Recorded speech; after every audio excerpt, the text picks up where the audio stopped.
दोस्तों, आज हम एक बहुत सीरियस और सेंसिटिव टॉपिक पर बात करने वाले हैं। एसआईआर और सिटीजनशिप प्रूफ। इमेजिन कीजिए एक दिन कोई गवर्नमेंट ऑफिशियल आपके घर आए और आपसे पूछे अपना सिटीजनशिप प्रूफ कीजिए, तब आप क्या करेंगे? इस सिचुएशन में पैनिक नहीं होना है। लॉ की अवेयरनेस ही आपको इससे बचा सकती है। एसआईआर का मीनिंग क्या होता है? एसआईआर यानी कि स्पेशल इंटेंसिव रिवीजन। ये एक लीगल प्रोसेस है जिसके द्वारा वोटर लिस्ट को रिवाइज किया जाता है। इसका पर्पज़ है फेक एंट्रीज रिमूव करना, डुप्लीकेट वोटर्स को हटाना लिस्ट में से, जेन्युइन सिटीजन्स के राइट प्रोटेक्ट करना। लेकिन याद रखिए, एसआईआर सिटीजनशिप वेरिफिकेशन ड्राइव नहीं होता। ये सिर्फ इलेक्टोरल रोल से रिलेटेड होता है, यानी कि वोटर टोटली इसका जो कनेक्शन है वो वोटर लिस्ट से है। सिटीजनशिप वर्सेस वोटर आईडी, इसका डिफरेंस समझिए, दोनों में फ़र्क क्या है। बहुत लोग कन्फ्यूज़ हो जाते हैं। वोटर आईडी सिटीजनशिप का फाइनल प्रूफ नहीं होता है। जो नागरिकता आपकी है वो एक लीगल स्टेटस है। वोटर आईडी सिर्फ ये दिखाता है कि आप वोट देने के लिए एलिजिबल हो, लेकिन सिटीजनशिप प्रूफ करने के लिए और भी डॉक्यूमेंट्स लगते हैं। हर हिंदुस्तानी नागरिक को कौन से डॉक्यूमेंट्स रेडी रखने चाहिए? ये डॉक्यूमेंट्स अगर आपके पास हैं तो आप लीगली स्ट्रॉन्ग पोजीशन में हैं। Number 1 birth certificate, number 2 passport, जो कि सबसे स्ट्रॉन्ग डॉक्यूमेंट है, क्योंकि इसके फर्स्ट पेज पर ही जैसे ही आप खोलते हैं तो वहाँ लिखा होता है ये भारत का नागरिक है और इसे बिना रोक टोक सच एंड सच देश में जहाँ भी वो जा रहा है वहाँ पर बिना रोक टोक और सारी सुरक्षा प्रदान की जाए। यानी फर्स्ट सेंटेंस ही उसका ये लिखा होता है कि यह है भारत का नागरिक है। पेरेंट्स के प्रूफ में आपको क्या होना चाहिए? उनका बर्थ सर्टिफिकेट अगर है आपके पास तो वो भी बढ़िया है, पासपोर्ट या उनकी voter I card. School records में आपके पास 10th की सर्टिफिकेट या कोई ट्रांसफ़र सर्टिफिकेट हो। सेंसस रिकॉर्ड, जो जनगणना होती है जनसंख्या की, या तो सेंसस का रिकॉर्ड हो जिसमें आपका नाम हो, या फिर राशन कार्ड कोई पुराना। ये 5 डॉक्यूमेंट्स ऐसे हैं जो बड़े इसेंशियल, बड़े इंपॉर्टेंट डॉक्यूमेंट हैं। और इन सब डॉक्यूमेंट्स में सबसे ज़्यादा इंपॉर्टेंट, दोस्तों, सबसे ज़्यादा डॉक्यूमेंट इंपॉर्टेंट है पासपोर्ट। सेकेंडरी सपोर्टिंग डॉक्यूमेंट्स जो नागरिकता के लिए होते हैं, ये डॉक्यूमेंट्स कंटिन्यूटी इस्टेब्लिश करते हैं, निरंतरता किसी चीज़ की।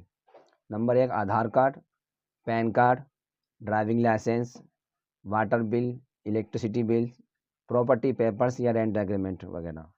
याद रखिए, आधार कार्ड सिटीजनशिप का प्रूफ नहीं है, ये सिर्फ आइडेंटिटी प्रूफ है।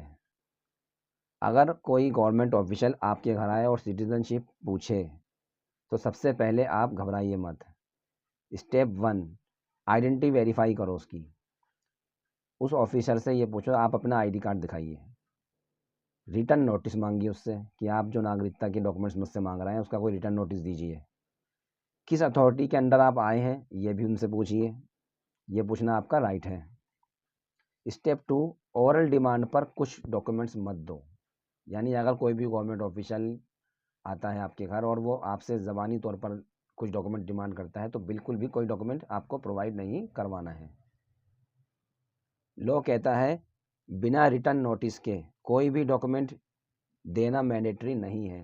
जब तक आपके पास कोई कानूनी नोटिस नहीं आया है सिटीजनशिप से रिलेटेड डॉक्यूमेंट मांगने के लिए, तो आपको कोई डॉक्यूमेंट देना ज़रूरी नहीं है।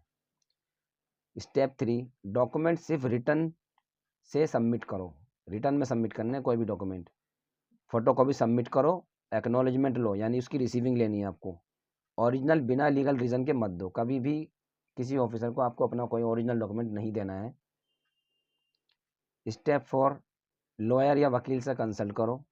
सिटीजनशिप एक सीरियस इश्यू है, सेल्फ हैंडलिंग से प्रॉब्लम हो सकती है। अगर आप सोचते हैं कि मैं खुद ही सब कुछ हैंडल कर लूँगा तो उससे आप समस्या में आ सकते हैं। लॉ क्या कहता है सिटीजनशिप के बारे में? इंडियन सिटीजनशिप गवर्नड होती है सिटीजनशिप एक्ट 1955, सिटीजनशिप रूल्स 2009 से। नागरिकता प्रूफ करने के लिए बर्थ आपकी इंडिया में होनी चाहिए या आपके पेरेंटेज की भी होनी चाहिए, लंबे समय से आप हिंदुस्तान में रहते आ रहे हो, गवर्नमेंट रिकॉर्ड्स में आपका नाम आ रहा हो। कोर्ट्स ने बार बार कहा है कि बर्डन ऑफ प्रूफ रीजनेबल होना चाहिए। हर सिटीज़न से इम्पॉसिबल डॉक्यूमेंट गवर्नमेंट नहीं मांग सकती। जो डॉक्यूमेंट वो प्रोवाइड ही नहीं करवा सकता, ऐसा कोई डॉक्यूमेंट सरकार किसी नागरिक से नहीं मांग सकती है। इम्पोर्टेंट लीगल ट्रूथ, ज़रूरी कानूनी सच्चाई। इंडिया में सिटीज़नशिप रिवोक करना इतना आसान नहीं है। ड्यू प्रोसेस नोटिस हियरिंग सब मैंडेटरी है। अगर कोई भी धमकाता है, बिना नोटिस बोलता है और फोर्स करता है, ये इलीगल हो सकता है। सबसे अच्छी जो प्रैक्टिस है वो क्या है? अभी क्या करें आप लोग? स्मार्ट सिटीज़न वही है जो पहले से तैयार हो, रेडी हो। अपने डॉक्यूमेंट्स स्कैन करके एक फ़ोल्डर में रख लें।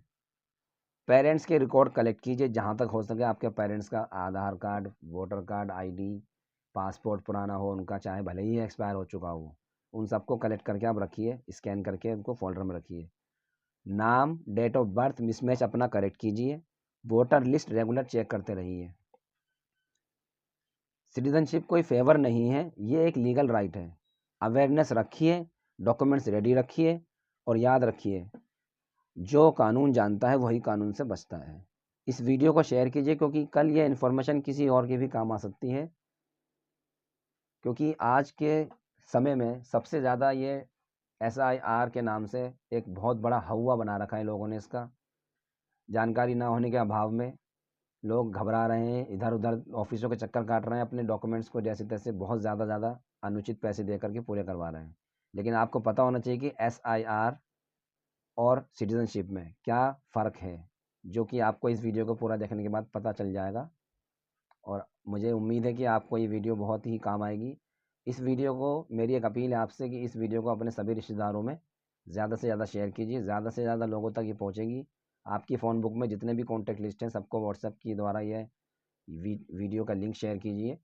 इससे अवेयरनेस फैलेगी और लोगों को अज्ञानता से मुक्ति मिलेगी और भ्रम दूर होगा। गवर्नमेंट आपकी दुश्मन नहीं है दोस्तों। गवर्नमेंट ये जो कर रही है, ये अवैध घुसपैठियों को निकालने के लिए और वोटर लिस्ट में जो डुप्लीकेट एंट्री है उनको रिमूव करने के लिए ये कार्य करा जा रहा है। और जो जेन्युइन वोटर्स हैं वही हिंदुस्तानी हैं, वही हिंदुस्तान में रहने का अधिकार रखते हैं और यहाँ की सुविधाएं प्राप्त करने का अधिकार रखते हैं।